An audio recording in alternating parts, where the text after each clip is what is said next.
Look, whenever there's a breakup, the scorned side always has the extra motivation. Now, we could sit here and argue who was the scorned side. I'm sure Jimmy would love to tell you that he was the scorned side of the breakup between he and the Heat.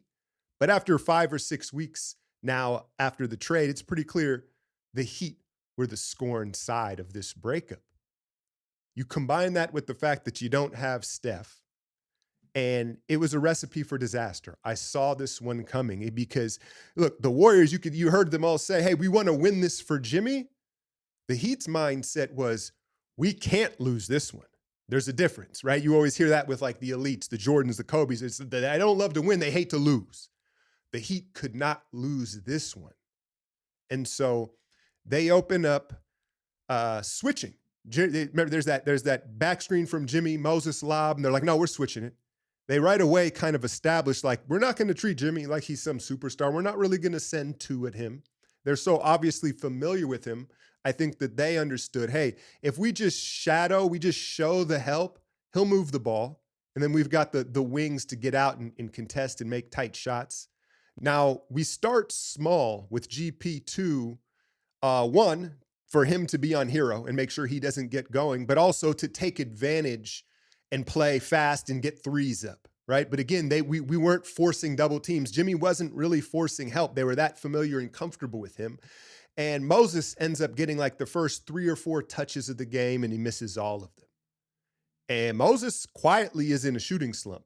Last 5 games, 5 of 29 from 3. If you notice, though, Moses usually misses his first couple shots. He's a guy that takes a while to get a rhythm and get going in a game, and it makes sense why when he was having those sporadic minutes, he looked so bad, because it was like he needs more minutes to get going.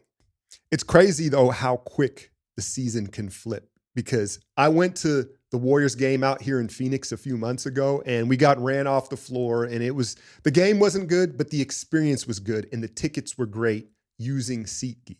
And now that things have flipped and we're looking so good, I got to catch this last matchup here, April 8th out in Phoenix. And you know I'm going to use SeatGeek. I mean, it's the obvious move, right? Over 28 million downloads. It's the #1 ticketing app. And they just make things super seamless and smooth. They rate tickets on a 1 to 10 scale, green good, red bad. They're backed by a buyer guarantee. And, it's just, there's no ticket exchange. It's all on your phone. It's super easy. And so, your boy is going to hook you up. You can use the code Alchemy10 for 10% off your next tickets from SeatGeek. That's 10% off any tickets with the promo code Alchemy10. Make sure you click the link in the description, download the app, and the code will automatically be added to your account so you can use it whenever you want. But, that leads me to Kuminga in this Kuminga dialogue, because I'm hearing a lot of people say, hey, we're losing now that Kuminga's back. We're in a shooting slump since Kuminga's back. I'm not saying he isn't part of the problem, but I don't think it's all the way fair to say, oh, now that Kuminga's back, that's why we don't, like, Steph's been out and Moses Moody's 5 of 29, like, guys aren't making shots. And I want to also kill this narrative that, it's silly. I don't even know it should be a narrative, but there are those of you out there that believe that Kerr is like sabotaging Kuminga. And I've made mention, like, I don't love the relationship. And I had brought up how Kerr was talking to him through the media, and someone made a great point. They were like, well, Kuminga started it. Remember when he wasn't playing? And I was like, you're right. And maybe Kerr feels like that's the best way to do it. I'm not saying it was Kerr started it or it's his fault, but my point was simply that the fact that he seems to be doing it isn't great for the relationship. But back to this, he's sabotaging Kuminga. That's absurd. It's absurd because Steve Kerr is way too competitive, way too smart to do something like that. It's just not happening. Now, is he going out of his way to make sure Kuminga gets going and is a bigger part of this? No, he's not. And that's where if you're in the camp of we need Kuminga to get where we're going, we need to empower him, that's where I could see the frustration. He's certainly not helping his cause with some of the lineups and some of the choices, but sabotaging him, no. He's trying to win. Now, and that's where it's telling. Kerr's trying to win, and he doesn't seem to believe that Kuminga may be a big part of doing that. Now, talking about his game and getting his rhythm back and his timing, The handle is certainly, I talked about it in today's breakdown. The handle is holding him back for sure, right? But first and foremost, before you even dribble, I think what he needs to do is he needs to take better. You always hear Steph and the guys talk about the snapshots, the pictures of the defense and what's happening. He needs to take a better snapshot in a picture. When he catches the ball on the wing, he's just not attacking the right lanes or making the right reads a lot of time. He's coming in with a head full of steam, regardless of how packed the paint is. And if he wants to get to that midi, like you have to get there at a different pace, and you have to kind of you want it. You can't 100 miles per hour into the paint, shoulder boom, and then try to get to the midi and throw out. He's throwing up. He's too concerned with drawing contact, and he's not really seeing the floor right now. But as far as the handle goes, what it is, I was joking, like who has a worse handle, Wiggins or Kuminga? Because you saw we did identify that with Wiggins last night. Like, we know you don't handle the ball well. And I thought we put too much attention on Wiggins defensively. Like, Draymond was shading over and we were sending two. I don't think that we would have done that had Wiggins not been our guy. If Andrew Wiggins never played for the Warriors and he was just like on the Heat, I don't think we would have given him that type of attention. So I think we got a little out of pocket with how personal the matchup was. But Wiggins, Kuminga handles both suspect. I think Wiggins has worse hands than Kuminga, but right now Kuminga has a worse actual handle than Wiggins. And what I'm seeing with him is Kuminga, he pats the ball. He pats the ball and his hand stays on top of the basketball too often. I have the advantage, obviously, of looking at tape and doing my edits. When you watch good ball handlers, and almost all ball handlers in the NBA, the ball, it'll spin in their hands a bit, and they control the ball from the sides. There's different angles, hand angles, that allows you to cross over, roll the ball over, like delay, right? I know sometimes they get away with big carries, but generally speaking, and if you watch Kuminga, his hand's always on top of the ball, which means he's patting it. He's not controlling it.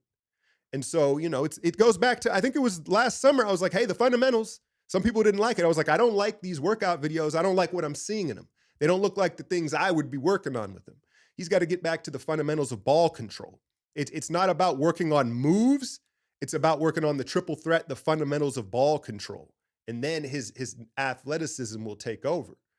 I'm saying all this and critiquing this because I know that this is like the main talking point with Dub Nation right now. And I say all that, hey, he had 15 points. He led the team in scoring last night in limited minutes. So it may be ugly and it's frustrating at times, but everyone is struggling. You can't just put this all on Kuminga right now. Without Steph, and that's what sticks out to me most offensively. Look, obviously the Heat are going to know how to guard Jimmy and take some things away, his go-tos, right? But when Steph isn't available, we don't have another guy to play pick and roll basketball. The Heat, you want to talk about familiarity with a team? You've got Spo and Bam, who are on Team USA with Kerr, Wiggins, Slow-Mo, and then what they know of Jimmy. So like their familiarity with what we were trying to do was on 10, combined with their motivation. We were never going to win this game, yo. As annoying as it sounds to say. And then 23% from three to their 68%? It is what it is. But we desperately need someone else that is able to attack and score out of the pick and roll. You saw how much more comfortable Wiggins is in Miami's system, where he just gets high ball screens. I know they run split actions and stuff too, but in pods, I think he can get there, but he's not there yet. And a lot of the time when he turns the corner, I'd like to see him take the three rather than get into the mid range. But there's what are we running? GP2 loony handoffs. Like I said, Jimmy doesn't really want to play that pick and roll game. He never really turns the corner on those screens because he's always playing at such a pace. But we're really missing that. You know what I mean? And then defensively, the biggest issue has just been a lack of communication. It's not effort, it's communication. How many times in the last couple of games have you seen 2 or 3 of our defenders all fly out at the same guy, and then it's just swing to a wide open shot? Alec Burks, mercenary. I knew he was going to be a problem the minute I saw him step on the court at the tip. I was like, he going to kill us, right? But they're not communicating in their rotations. And then Buddy Hield, who, look, Frank, I get why he's out there. I get why he's out there. The offense is so stagnant. We need someone who's aggressively shooting the ball. But every team, every night is like, who's Buddy on? He's on him? That's where we're going to break you down. That's where we're going to break you down. Now, the positive I thought from last night was Gee, because the last video I talked about Kevin Knox and how his shot creation could help us when our offense is stagnant. I still believe that, but Gee clearly got the memo. They were like, hey, bro, you can't just hot potato the ball and cut around with your head cut off offensively. Like, when it gets swung to you, we need you to take advantage of the advantage that was created. And so he bangs 2 threes down. Quentin Post hits some shots, right? But the foul trouble with him, that's a tough matchup with Bam and them. But I just really liked how aggressive Gee was offensively. We need that from him. And I thought the young guys showed pretty well, all things considering. But the reality is, like, Wiggins outplayed Jimmy last night. You know, I mean, like, the stats are pretty much the same, but he had more impact on the game than Jimmy. Now, does that mean I'd do the trade? No, of course. Of course, we're happy with the trade, right? But again, we win the trade, they win the night. You just knew it was gonna play out that way. At least I did. And so, moving on here on this long road trip, you heard Steve Kerr say, hey, Friday night is the biggest game of the year.